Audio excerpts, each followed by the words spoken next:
Alright, we're finally at the end of my series here of going through the 80s. I've done 80 through 88. Now let's do top 10 of 1989 and put this series to bed for a little bit. Maybe I'll come back and do the 70s or the 90s next. Who knows? But this is it. This is the end. Maybe I'll do a top 100 of the 80s after this. Maybe. I don't know. So, let's get started. Let's not waste any time. Let's talk about the year 1989. A terrible year. It's got some good movies, but a lot of bad ones. This was the year of electric chair horror movies. There's 3 of them that came out this year. There's 3 underwater horror movies like, Deep Star 6, Leviathan, and blah, blah, blah. There's a lot of those this year, and there were the worst sequels this year. Jason Takes Manhattan, Dream Child, Howling 5. So, not a good year for horror. A drop-off from 88. So, I watched over 55 movies from 1989, and let's get into it. I'm going to give you my top 10, 5 honorable mentions, 5 dishonorable mentions, 5 shitty ones, and then up to 10 participation trophies, movies that were middle of the road, okay, worth a shout out, worth watching. Maybe you'll like it more than I did. So let's get started. Let's talk about the bad shit first. Let's get that over with. So let's pull out my list here. I don't even have it pulled out yet. What am I doing?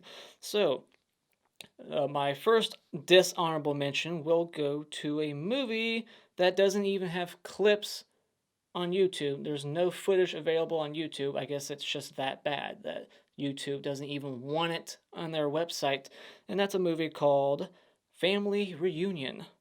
Yeah, this movie was just fucking dog shit. I don't even want to talk about it that long. It's just horribly written, very cheap, very boring. The most annoying family ever put to film. It's garbage. Just don't check it out. Don't waste your time. It's on Tubi for free, but I don't recommend you watch it. Next up is a movie called Offerings. There's a lot of Halloween ripoffs out there, but nothing plagiarizes it quite like this one. The score in this movie is nearly identical to the Halloween theme song, and there's even familiar scenes and plot points in this movie, things taken out of a Halloween movie. They have a Loomis character in the movie who's just completely wasted by the end, does nothing, and the cops in this movie are just absolute morons. It's just generic, unoriginal, just horribly made, derivative trash. The only thing noteworthy is the fact that this kid, he walks downstairs, it's midnight, and his parents are in the kitchen eating cake, watching children's cartoons. Are these his parents or his fucking children? It's just absurd. Next up is a movie that, according to Letterboxd, is a 1990 movie, but I watched it, and some places say 89, so I'm counting it. 1989's Deep Blood. This is a painfully slow Italian sharksploitation melodrama with dramatic acting so terrible you laugh at it. This is one of those shark movies that only uses stock footage of actual sharks, and they have a fake head that they show once or twice, but you can barely see it. This movie opens up with these kids burying something that's supposed to be this important plot device later on, but it ends up doing nothing. It explains nothing. It's pointless. There's music that's way too sad, that goes on for way too long. The last act of this movie is them scuba diving, setting up dynamite for, I shit you not, over 20 minutes. And it's so drawn out and slow and painful. Just like the acting in this movie. So bad. This guy goes, "I hate you, Dad, with all my heart and soul." The dude looks like he's my age. He's in his 20s. He's talking like a fucking 4-year-old. And then 5 seconds later, he's like, "I'm sorry, Dad." What? This movie is terrible. Next up is a slasher movie called Psycho Cop. This one was obviously quickly cashing in on the success of Maniac Cop and has nothing redeeming about it. The acting is horrendous, and the characters make the most idiotic, asinine decisions ever and argue about the same shit throughout the entire movie. They meet this guy for 5 seconds and they just can't shut the fuck up about him throughout the rest of the movie. Hey, where's that one guy? Where is he? I don't know. The characters suck, the acting's abysmal, and it's just a bad Maniac Cop wannabe. It's just horrible. The killer in this movie seems to be teleporting like he's in Jason Takes Manhattan, and it's just so poorly directed. You got characters running into frame from the opposite direction of where they were actually supposed to be coming from in the previous shot. So it's just wait, are they teleporting too? And then they crash a car, barely. And when I say crash, I mean I mean, like, they tapped into something and then their car is just destroyed. It seems like they were trying to go for, like, a so bad it's good kind of movie, maybe, but I don't know. Maybe they were actually being serious, but it's just laughable. It's bad. It's got predictable jump scares. There's no gore, no nudity, nothing. It's got terrible Freddy Krueger one-liners from the guy. It is just not a good movie, so skip this. Don't ever watch it. And final, dishonorable mention will go to Cyanide Deadly Night Part 3. Better watch out. Better watch out for this pile of garbage, starring Bill Moseley, who has like a brain in the jar. Like, it's absurd the way he looks, and like this movie takes itself very seriously to have this kind of killer walking around, and they're like connected, and it's just boring as shit. I don't care about any of the characters in this movie. It's so cheap looking, it's ugly. It just looks like it was made for like $20. It's awful. It's easily the worst in the Silent Night, Deadly Night franchise, and I will never watch it again. It's terrible. Doesn't even really feel like a Christmas movie, and it's just awful. So now that that's out of the way, I guess let's go over some participation trophies. Movies that are okay to me. They weren't that great, but maybe you'll like them more. So let's give them a quick shout out, shall we? The House of Clocks. A gang of thugs intent on robbery prey upon a seemingly harmless elderly couple. The simple plan turns into a terrifying nightmare as Victorio's antique clock collection mysteriously turns time backwards. Lobster Man from Mars. A young film student tries to sell his weird movie to a desperate film producer who is in need of a tax write-off. What follows is one of the most bizarre and funny film within a film's send-ups. The Toxic Avenger Part 2. The Toxic Avenger is lured to Tokyo, Japan by the evil corporation Apocalypse Inc., so while the Toxic Avenger is fighting crime in Tokyo, Apocalypse Inc. spread evil in Tromaville. Prom Night 3, The Last Kiss. Mary Lou has escaped from hell and is once again walking the hallways of Hamilton High School looking for blood. Puppet Master. Toulon, a puppet maker, discovers an ancient Egyptian potion and uses it to bring his creations to life. Sundown, The Vampire in Retreat. Reclusive vampires lounge in a lonely American town. They wear sun cream to protect themselves. A descendant of Van Helsing arrives with hilarious consequences. Phantom of the Mall, Eric's Revenge. Eric owns a huge house and some greedy people want to build a mall over it, so they get someone to burn down his house. Eric is badly burned but not dead, and a year later, the mall opens. What they don't realize is that Eric is living underneath the mall, and he's very angry. The Dead Pit. A renegade doctor is shot dead and entombed with his fiendish experiments in the basement of an abandoned wing of a mental hospital. 20 years later, a mysterious woman is admitted with amnesia, and her arrival is marked by an earthquake which cracks the seal to the dead pit. Elves. A young woman discovers that she is the focus of an evil Nazi experiment involving selective breeding and summoned elves in an attempt to create a race of supermen. And lastly, Curse 2, The Bite. After a young man is bitten on the hand by a radioactive snake, his hand changes into a lethal snake head, which attacks everyone he comes into contact with. Also, his body becomes filled with snakes. Now, he must prevent himself from hurting others. So there you go. I know I'm going to get probably some what the fuck comments for having elves on there, but elves is so bad that it's entertaining. Elves is so out there. There's only one elf in the movies. I don't know why it's called elves. That's deceiving. There's one elf, and that movie is batshit insane. Check it out. It's crazy. It's on YouTube. So let's get into my official top 10 here. Number 10 will go to a slasher movie, Intruder.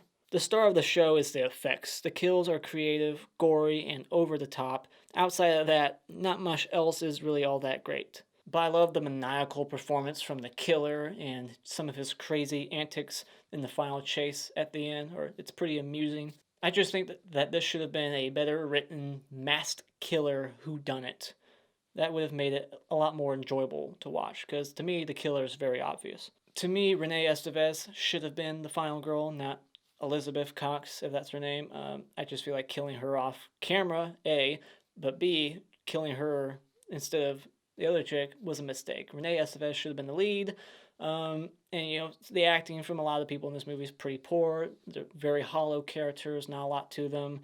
So yeah, like it's just the kills, the gore, the simple premise, just stuck in a convenience store, like the setting, like the black comedy here, half off, the guy's chopped in half, stuff like that. That's what makes it worth watching. So Intruder is my number 10. And shout out to T.O. Martin and David Kohler. This is one of their favorites from '89. Number 9 goes to a spring break movie that I already reviewed. Check it out. It is called Nightmare Beach. This is a terribly acted cheese fest with an 80s rock soundtrack, gratuitous nudity, and tons of hot babes. The killer's outfit and getup looks very reminiscent of Night School from 1981, and his choice of weapon is his motorcycle that electrocutes the shit out of people beyond recognition. This movie plays out more like a investigation murder mystery than a slasher movie. It has John Saxon playing yet again a cop, but this time a very crooked, evil, corrupt cop. The effects in this movie are funny, bad, and over the top. There's so many like hilarious like subplots and like side characters sprinkled throughout the film doing their own thing that mean nothing to the actual main storyline.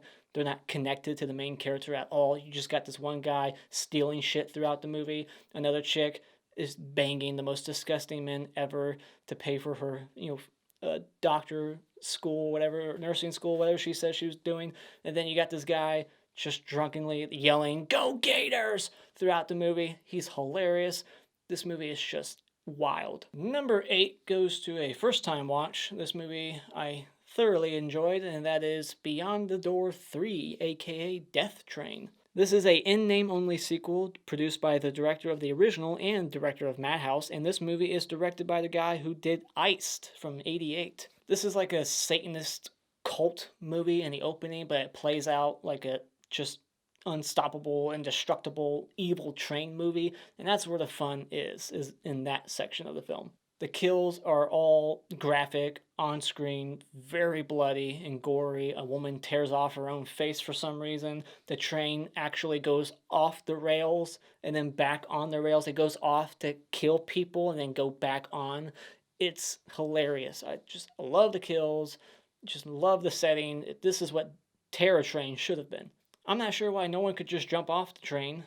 I mean, that's one question I had while watching it. The train's not going that fast. If it were me, I would just jump right off. But whatever. I mean, the acting is whatever. It's not that great. The characters, a lot of them are just expendable. You don't really know anything about them, and they point that out. One of them says that these people are expendable. So the characters aren't that great, but I really just had a good time with the premise, the gory kills. It's well shot enough. It's got good production value. It's a decent movie to check out, so I enjoyed it. It's worth watching for the kills alone. I'm not sure why there were so many sequences without subtitles. There's a lot of foreign language speaking in the movie, and there's no subtitles, so that kind of bugged me. But anyways, that is my number 8. Number 7 goes to a Wes Craven movie. It might shock you that it's on my list, but it is Shocker. You got it, baby. This is so shockingly bad, it's enjoyable. The writing is very contrived at times. It's illogical and asinine, and the performances are over the top, and the tone of this movie drastically seems to change after the first act. It's more like psychological, very serious and dark, and then it just gets crazier and crazier as it goes on. This has the cop from Jason Lives, wherever the red dot goes, you bang. And this is the debut maybe for Peter Berg, the director who has done a lot of big studio films now. He's the star in this movie, and he looks like a poor man's Ethan Hawke. I like the body hopping aspect of the film, kind of like The Hidden and the dreadful Jason Goes to Hell. But, I like this aspect. I like that part of the movie, and I like that they all have the same limp as Horse Pinker, whatever his name is. I don't know why they would have that limp. Makes no sense, but it's hilariously dumb. I will say that this movie runs a little too long. It could have been trimmed some. It's like almost 2 hours long, and it felt like it was wrapping up like 2-3 times. I was like, this is the last scene, right? No, there's a whole like 20 minutes left. There's too many ridiculous moments to name, but that's what makes this movie so fun and watchable. So check it out if you haven't. Number 7, Shocker. Number 6 goes to a sequel to a movie that was on my top 10 of 1987, and that is Stepfather 2. Almost as good as the original. It's a bit convenient at times and predictable where it's heading, but the writing is still solid and the acting is pretty good. Terry Quinn, who plays the stepfather, he's more fun and crazy in this one, a little bit more off his rocker, and I love that his character is still a mystery. They don't explore his past or anything that much in this one, so I like that he's still a mystery, and I like that Caroline Williams is in this movie, and that was a nice surprise. I really enjoyed the third act at the wedding. I thought it was really intense, and it was just a perfect ending to this movie. I don't think they needed a third one, but they did make a third one, and I'll talk about that when I get to that year. So, but Stepfather 2, good sequel, a little underrated, doesn't get talked about enough, and that is my number 6. Number 5 goes to a movie that's probably not even a horror movie to some, but whatever, I'll count it. It's from Steve Miner, and that is Warlock. This is an energetic cat and mouse chase with great characters and humorous dialogue. The main two characters in this movie are very engaging. They got strong personalities. I really like them. They really carry the film, and the whole like fish out of water scenario, it provides many laughs. You got a guy who's in present day from like God knows when, like, back in like the 1200s or some shit. I forget what year it was, but he's in the future, so he's like questioning what everything is, and it provides a lot of good humor and comedy to the film that wasn't cringy or anything. I really enjoyed that aspect of the film, and the characters, like I said, were pretty good. The makeup effects I thought were pretty good too. The aging makeup at the time, and the whole idea of this hex being put on you is terrifying. The fact that this woman is aging throughout the film, like, I forget what it was, like 10 years in a day or some shit like that. And it's like a ticking clock situation. She's got to get to something and retrieve it before she gets too old and dies within that week. So I like the premise here, and it's just a fun film. So highly recommend it. It was a nice surprise, first time watch, and it is my number 5. Oh, and a kid gets killed. All right, so that's extra points right there. Number 4 goes to one of my favorite film adaptations from a book from this guy, Stephen King. That is Pet Sematary. This is a dark, depressing movie about death and grief and what people will do to bring loved ones back. The neighbor character, I think his name's CHUD. I think his character is great, and I think he gives one of the better performances in this movie, because that's one of the weaker aspects of the film, if you ask me. Some of the performances aren't that great. Zelda is one of the creepiest characters ever put the film, and Gage's laugh when he comes back is haunting. Some things can feel a bit contrived, and also I could just do without all the Pascal stuff. To me, there's some humor in this movie that I think the movie would have worked better without it, without all the ghost Pascal stuff being there. It just felt silly to me, and this movie should have been like 100% serious. I think the makeup effects in this movie are pretty good and gross. The chunk out of the neighbor's neck, and then the look of the pet cemetery is pretty spooky with the glowing light, the supernatural glow. It has a cool look to it, and it's a very powerful movie. It's emotional. It's devastating to watch. It's not one that you can highly just watch again and again. It's depressing, so I couldn't put it at my number 1 because it's just too dark for me. But I will also add that the score and the sound design for this movie are fantastic. Top-notch stuff, and poor Ellie, the little girl, she loses everybody, and we don't even know what happens to her character. I don't think after this movie's over. She's just stuck it with her grandma and grandpa's. And oh my god, that scene when he digs up his kid and he's holding him, like, oh, that would be heartbreaking. All right, so shout out anyways to Paul B, Sassy Pants G, Lucius Northcote, and Chongo Chalupa, who picked this as their favorite. Number 3 goes to a movie I just watched for the first time and reviewed it earlier this year, a few months ago. This was going to be my number 1 for a little bit, but I changed my mind. It's my number 3, and that is Death Spa. This one has a weird, fun concept and is ambitious for its small budget. This one has plenty of gruesome, gory moments in it that come out of nowhere, and some of it's not that good looking, some of it looks pretty bad, but at least it's here. At least it has some gore. You get gratuitous nudity and hot babes working out in this very vivid and just colorfully lit spa. It looks beautiful. I feel like the mystery could have been done better. I feel like they should have made you think that somebody was just sabotaging equipment there, and then have the reveal that it's the dead ex-wife haunting the place be a reveal at the very end. They kind of reveal that supernatural shit's happening very early on. I think it would have worked better as a mystery, where you think somebody there is tampering with stuff, and then at the end it's like, oh no, there's supernatural things going on here, and that would have been a nice surprise. I think that would have worked better. This movie is very much a time capsule of the 80s. It looks very 80s, the hair, the clothing, the music. You got Ken Foree in here, the funny detective cop character. He's my favorite character in the movie. He was the standout. He's pretty funny. The third act is what you would want in a movie like this that you did not get in Killer Workout, and that is pure carnage and chaos. Number 2 goes to a Spanish film, I think. I'm guessing based off of the title here, and that is Sangre. This is a bizarre, artistic, unconventional character study that's bloody, unique, and indelible. It's a very hard movie to describe, really. It's absurd, weirdly sexual at times, off the wall, and jaw dropping weird. I'm not sure how I feel about the twist in this movie. The twist caught me by surprise. I feel like an idiot for not realizing that that was what was happening the whole time, but I kind of wish that that twist was not here. I wish the movie was playing out exactly how I thought it was playing out, because that's what made it so freaking bonkers. It was because I thought this was what was happening the whole time, but then they're like, no, this is actually what's happening. I was like, oh, well, that seemed a lot cooler. It's beautifully shot, very artistic, and just very, the performances are good, and it's just a very bizarre movie. I look forward to watching it again. It was a first time watch. It's on Tubi. You can watch it for free.